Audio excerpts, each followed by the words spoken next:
আহলান সাহলান মাহে রমাদান। সকলকে মাহে রমদানের শুভেচ্ছা অভিনন্দন। মাহে রমদানে রোজাদারদের জন্য এমন একটি আমল রয়েছে যে আমলের মাধ্যমে রোজাদার তার গুনাহ থেকে নিজেকে মুক্ত করতে পারবে, যে আমলের মাধ্যমে আল্লাহ তাআলা রোজাদারদের গুনাহগুলো মাফ করে দিবেন। সে আমলটি হচ্ছে রাতের শেষ ভাগে তাহাজ্জুদ নামাজ আদায় করা। এ মর্মে পবিত্র কোরআনে সূরা জারিয়াতের মধ্যে এসেছে, আল্লাহ তাআলা বলেন, কানু কলিলাম মিনাল লাইলি মা ইয়াহজাউন, তারা রাত্রিকালে কিছু সময় শয়ন করে, ওয়াবিল আসহারি হুম ইয়াস্তাগফিরুন, এবং তারা রাতের শেষ ভাগে আল্লাহর কাছে ক্ষমা প্রার্থনা করে। আল্লাহ তাআলা নবী করিম সাল্লাল্লাহু আলাইহি ওয়াসাল্লামকে রাত্রিকালে কিয়ামুল লাইল করার জন্য, নামাজ আদায়ের জন্য পবিত্র কোরআনে নির্দেশ দিয়েছেন। আল্লাহ তাআলা বলেন, ইয়া আইয়ুহাল মুজাম্মিল, হে চাদর আবৃতকারী ব্যক্তি, কুমিল লাইলা ইল্লা কলিলা, রাতের কিছু অংশ বাদে আপনি নামাজে দাঁড়িয়ে যান। নিসফাহু আও ইনকুস মিনহু কলিলা, রাতের অর্ধেক সময় বা তার চাইতে কিছু কম সময় আপনি দাঁড়িয়ে নামাজ আদায় করুন।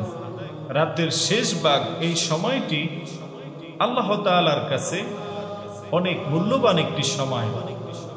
হাদিস শরীফের মধ্যে এসেছে, হযরত আবু হুরায়রা রাদিয়াল্লাহু তাআলা আনহু থেকে বর্ণিত, তিনি বলেন, নবী করিম সাল্লাল্লাহু আলাইহি ওয়াসাল্লাম ইরশাদ করেছেন, বর্ণনা করেছেন, ইয়ানজিলু রাব্বুনা ইলাস সামাঈদ দুনিয়া ফি থুলুসিল আখিরি মিনাল লাইল, আমাদের প্রভু রাতের শেষ তৃতীয়াংশে তাহাজ্জুদ নামাজের সময় প্রত্যেক রাতে নিকটবর্তী আসমানে অবতরণ করেন।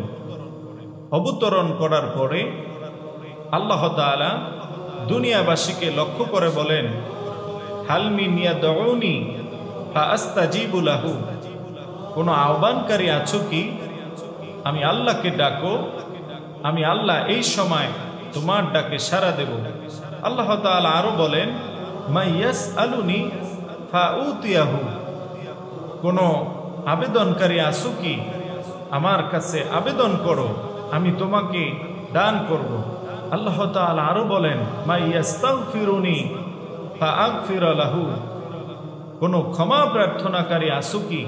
আমার কাছে ক্ষমা চাও, আমি আল্লাহ তাআলা তোমাকে এই সময় ক্ষমা করে দেব।